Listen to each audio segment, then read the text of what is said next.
So I guess I'm going to take you in a slightly different direction to some of the things that you've heard this afternoon, because we're not a big global organisation. We don't have big resources at our fingertips in terms of people or things to do glossy, wonderful, immersive videos. And I guess we sort of perhaps play to the lady who said earlier, we're quite a traditional organisation. We've got a slightly older workforce. But actually, we are still trying to do things really differently, and we've got a bit of a burning platform. So it was mentioned there that which is changing. So I guess you will be probably most familiar with our testing. We test lots of products, we write about them, and people, when they want to go and buy a new washing machine, they say, I'm going to go and head to which. And that's very much what we're known for. Perhaps what we're lesser known for is the fact that we're a not-for-profit organisation, and all those profits that we get from our commercial activities go into our campaigning, because actually what we're really interested in is making lives better for consumers. And really over the last 5 years, it's about how can we make an even bigger impact for consumers? How can we really get to those areas of detriment? And I guess when the subprime market with the mortgages happened, it just showed that actually there's perhaps other ways that we can make an impact. And actually we can perhaps go into markets and disrupt them by being in those and generating new ventures. So actually we are sort of shifting into areas of business that we've never been in before, such as we have a mortgage business, which perhaps people aren't familiar about. Maybe you had storm damage yesterday, but did you think, actually I'm going to go to Checkatrade, or did you think I'm going to go to Which Trusted Traders? So there's all of these new areas where we feel we've got a real opportunity. And that means we're starting to grow in terms of numbers of employees. We're also starting to grow in numbers of sites. So I guess at the beginning of last year, we started to embark on this journey of what should learning look like? How is it fit for purpose? And I was doing a lot of internal discussions at that time. And very much the feedback was, the core curriculum's great, we love what you do, we really enjoy it, we love getting together with other people. There are some things that are missing. And the things that were missing were not the things that you would put in a traditional curriculum. They were things like, actually, this content management system that I have to use to try and get my stuff published in the magazine each month, it's just really tricky, and it'd be really helpful to be able to do this, but I don't know how to do it. Or I want to think about how I lay out my pages, but I don't really know how to use this InDesign tool. So all of these really sort of technical, specific, performance-related issues that don't really sit in a come on your time management course training or come on this leadership course training. What people are also saying, because we had all these new ventures and new businesses, were that new business over there sounds really interesting, but I don't really know what they do. And I'm wondering if I should know more about what they do, because maybe they can help me do what I do a bit better. So there was all this stuff around how do we connect people with the expertise they have. And as you can imagine, there's an awful lot of which expertise. We are a bunch of experts. And it just feels like we were missing out on a lot of things to harness. So that was kind of what was going on internally. Externally, I forgive Michelle for following me here, because she kind of is quite pivotal in my own learning journey. So at the start of last year, I went along to the Learning Technologies exhibition. I was looking at my conference planner, and I thought, what are the things I'm interested in that are going to help me with this conundrum I have? And I stumbled across Michelle doing a speaker presentation and talking about injection education. And I thought, do you know what? That is absolutely, that speaks to me. That is the issue that I'm grappling with. The other thing she said was, I'm not scalable, and I thought that is exactly how I'm feeling. So that kind of just took me on that journey of, got all these people that are wanting to do things that are really specific, and we need to be able to get this stuff out there a bit more, so what can we do? So after some months of pulling that stuff together, and of course because we are an evidence-based organisation, I had to go out and find lots of evidence about how 70-20-10 makes the world better for organisations. We came to this point of what Which is today, which is about responding and meeting the training needs of the business. So in my appraisal, I say I need time management, therefore I go on time management course. And actually looking at the Which tomorrow and saying, we've got all of these performance challenges in the business, we've got all of these capability gaps, how do we do that in a way that's much more aligned with the business? And how do we build our management capability to have those great conversations? So that was sort of where we sort of began. And we wanted to sort of prove the concept. So we identified some pilot areas in the business. And we started with 2 business areas. We started with our mortgage business because it's a new business. It was still quite early in its maturity. It was growing very quickly, and actually it was promoting lots of people from within. So there was a real burning need there for people that had never line managed before to be able to line manage. And because there were so many new people coming into the business that were perhaps not from a whole of market background, actually there was a real need for these managers to equip their people to actually perform and deliver what we needed to our customers. So really there, we were sort of, you had quite a clear performance challenge. And I've heard various people talk this afternoon about actually, let's get away from measuring the KPIs, the learning hours. And that's exactly what we've tried to do, because in every instance we've said, let's not worry too much about what the inputs are here. Let's focus on what we're trying to change. And so in each of our business areas where we've been doing some work with, we said, if we get this stuff right and managers are having great conversations and they're driving performance, what sort of things will you see changing? And so we said, well, actually, we should see that we have much better conversion. So when we get our phone calls in, we're able to deal with them much more effectively, and we're actually able to move those customers through the pipeline, either to a solution that's not with us because we can't help them, or because we can help them, let's get them through that mortgage process. So we had some really very definite measures, but we also wanted a contrast. And so no better contrast was our core business, for which we're very known for, which is our editorial content, and actually something that's about content creation. It's not as measurable as product conversion on sales. It's actually quite woolly. It's about this piece of writing, do I think it's actually more compelling and people are going to enjoy reading it more than something else? So it's been quite a challenge to actually pin down exactly what it is we're looking for. But we have some measures, what we call the voice of the customer, and it tells us from, we regularly survey our members and say, from everything we talked about this month, what did you most enjoy and what are the things you skipped over and didn't really read? So again, we have some really valuable measures in there. And over time, what's happened is we've sort of brought in another part of the organisation that was just felt sensible to make them part of our pilot. And I guess it was a process that we've gone through along the way. First of all, that was gaining that really senior level sponsorship. We knew that if we were going to go in an organisation and do some learning stuff that was going to make a difference to outputs, we needed to have people that were happy for us to be in their business area and doing stuff. And actually, they need to do some things as well. Because where training, I think, goes wrong is people come to a classroom, the manager thinks the learning practitioner is going to miraculously turn them into a performing person, and then they get horribly disappointed when that person goes back and say, well, what did you do? I sent them to you and nothing's changed. Well, of course it hasn't, because I'm not the manager and I'm not in the environment. So actually you have a really important role to play. So they were hugely involved in that scoping process and that sponsorship period because they needed to have that invested role in helping us design what we did. And we've also had a regular steering group where we sort of come back together and say, we've done this, what's worked, what hasn't worked, and that has also implemented some changes along the way. So I'll share some of the programme content a bit later on, but a good example around that is when we launched our coaching programme in the mortgage business, we discovered that actually people weren't coaching. And so we sat down with the managers and said, but we've given you this great course and we've given you these great tools and we've said we'll come and observe you and give you feedback. What's going wrong? And they were like, well, I'm not measured on it. And there's all this stuff that I am measured on. And if I'm going to be measured on that and that's what my bonus is paid on, then why would I do anything different? So actually out of that steering group discussion and being able to share and debate that feedback, they now have a KPI about coaching and they are now regularly coaching. So I think what's been quite different about what we've done is because we've been able to influence what's happening, we are now starting to see people working with their people in a very different way. Now there has been a blended learning programme along the way you know, we haven't got our learning platform up and running yet, so we're very much in that Flint social learning stage with the Stone Man that Michelle talked about earlier. But one of the things we were very conscious about doing was trying to get away from the knowledge inputs that they can gain in lots of different ways, and if we're going to bring them together in a more sort of classroom activity, that actually making that activity very experiential and very social so they can learn from each other. And I'll share some of the things we've done around that. One of the other things that's been quite fundamental for us is determining what great looks like. So rather than just go in and say, well, you should be doing this, we've gone into each business area and say, well, actually, if we're going to enhance the customer experience, in your view, what does great customer experience look like? And actually, do you as a management group have the same view?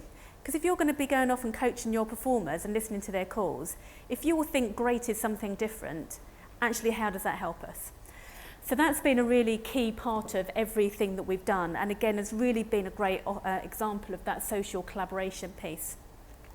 And I guess the M piece then has been having that sort of performance support in place. How can we have those just-in-time resources that people can go to as and when they need them? So that's kind of the process that we've applied to all of those areas. So this is an example of some of the blended learning we have been doing. So you'll see it perhaps looks a bit like some of the traditional stuff. So we have some psychometrics in there as a stream. We have some stuff around team development. We have those skills inputs, and we have some other experiences. But I guess what's different is how we've sort of knitted those together. So if I took our team workshop strand, we had a brand new management team. Some of those reported directly to the MD, some of those reported to those managers. When we did the team workshop and we talked about roles and how aligned they were to the business performance and how they were communicating that to their teams, it became quite clear there was a real disconnect. Some of those managers felt really plugged in, they knew the figures they were striving for, they knew where the challenges were, and they were talking to their people about that. Their team, ironically, felt quite disconnected from that. And so we've done simple things like, as surfacing that, the MD was, well, this is really easy. We just have a full management meeting where we bring everyone together. And actually, for a development opportunity, why don't you come along to the monthly management meeting where we talk about the trading figures? So it's been really simple things, but have actually made a real difference, and it's made the people feel more connected, but also they've learned some useful stuff about figures, what they have to be driving in terms of performance, and that's just given them a very different lens as a line manager. And then the last strand was very much around, and I think we quite often talk about we're a bit witchy, because we're the experts. No one else out there can tell us anything because we're the experts. Everyone comes to us, surely. And actually we're saying, do you know what, there's people out there doing brilliant things. And even if it's not directly relevant, because I think we struggle with that, it's like, well, they're not like us. Well, let's face it, no one's quite like Which, is what we feel. It doesn't matter. And I shared an experience where I used to work with Betfair before I came to Which, and we had a team that went off to Formula One, and they were particularly interested in Formula One because their process was absolutely spot on, because they couldn't waste time in the pit stops. If they did, they would lose the race. So it's about helping the team really understand, actually there's a lot of things that you can just learn, and then the interesting bit is in how you then apply that to what you do. So they're in the process now starting to identify, well, what are those kind of experiences that they want to go out and do. But you'll see at the bottom we said talent is what we have as our internal name for HR. You'll see that there were some things that we felt, well, this is where we kind of own it and we'll sort of drive it along. But actually there's some things you need to do as learners.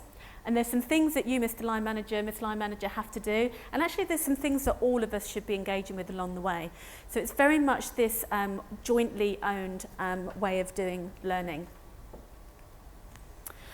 Similarly in our writing area, a similar process, starting with what is great, underpinned by some performance coaching in terms of some training and some real life practice. And then our next stage is then going into that performance support. So we're in sort of quite early doors with our writing area. But I guess the Great Writing Workshops, again, has been a really good example of just that social learning and collaboration piece. So we've actually got the editors to go out and say, find the pieces that you think have been written best, that in your view are great, and let's put them on boards. And in a workshop, we actually got people to, with Post-its, say, actually, we love this. Actually, we're not so keen on this. And what we're trying to get people to is, instead of just saying, well, that whole article is great, it might be, yeah, it's a great article, but do you know what? That headline could have been just so much better if you'd have done this. Or actually, that image doesn't quite work for that piece either.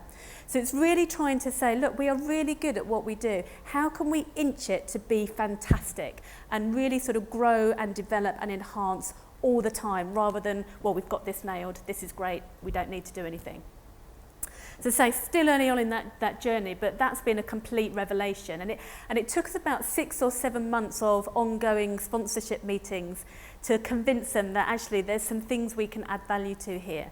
So I guess the learning we had there is, don't start until you really have that engagement, because actually we could have gone in earlier and it really wouldn't have made an impact, because for a while we were really quite held at arm's length, but we felt quite confident we could make a difference.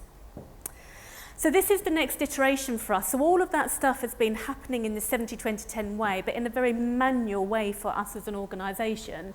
And what we want to do is actually to put some of that stuff online and get people to share it in a more public way. We've started, I guess, curating content in some of the areas that we feel are key. And this is the Tesla platform, so we are sort of using that. And we looked at various solutions, and I think the thing for me when I was looking at, well, how do we, what's our solution here, was I didn't want something that was a traditional e-learning solution. I wanted something that had been specifically built to work in a 70-20-10 way. And it took a while, but hopefully this is the one that's going to sort of be heading in the right direction for us. And so far, for our internal people that we've showed it to, the reaction's been very positive. So this is one of our sort of ones around personal effectiveness. So you'll see there's some various content in there. Some of it is curated from just some things we found on the web. We have at the moment identified sort of an e-learning provider to put some of their content into the system, because as a content organisation ourselves, we felt that we needed to have something, but I think over time we will just do more of our own stuff.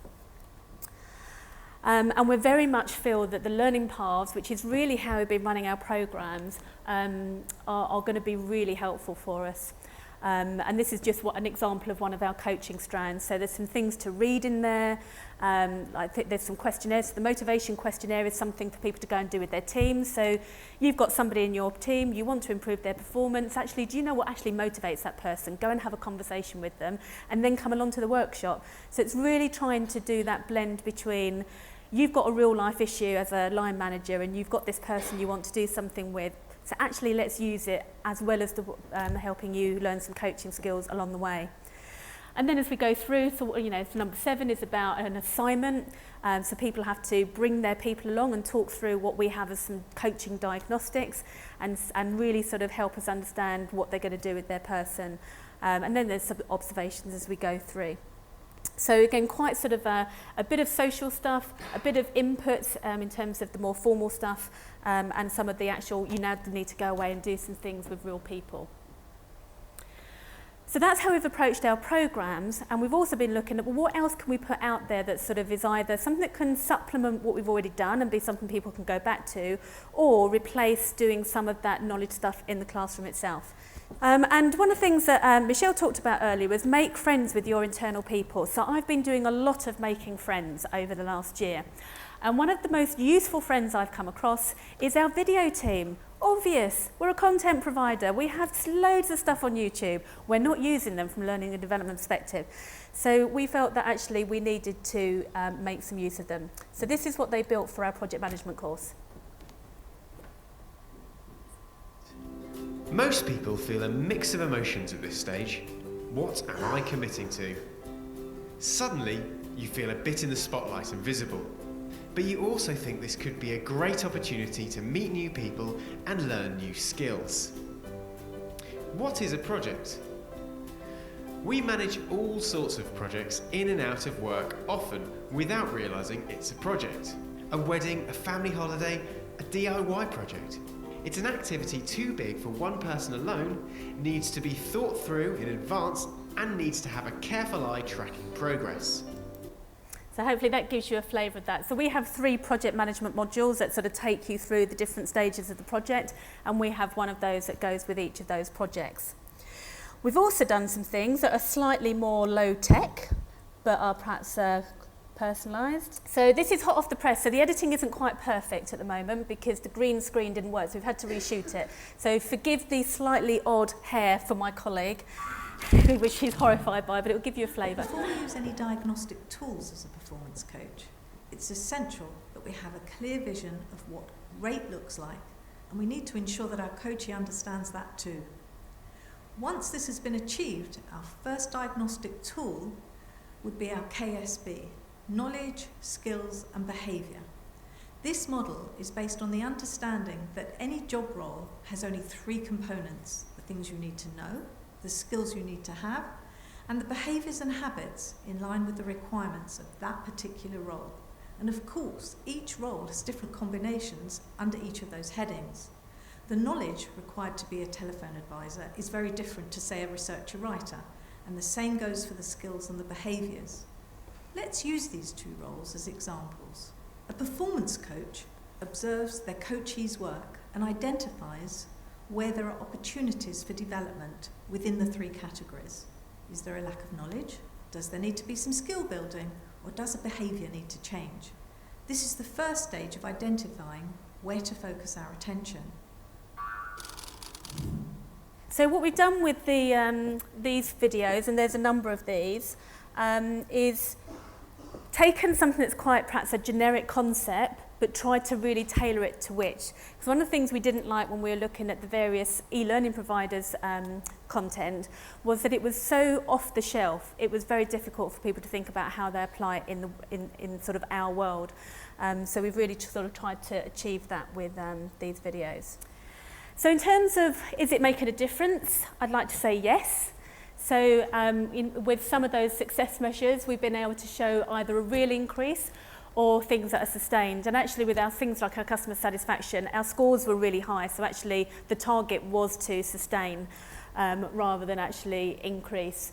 And say with our content area a bit too soon, but again in our legal area we've seen a 20% increase. But I think what's really notable for me is the fact that we're seeing people change the way they're doing things.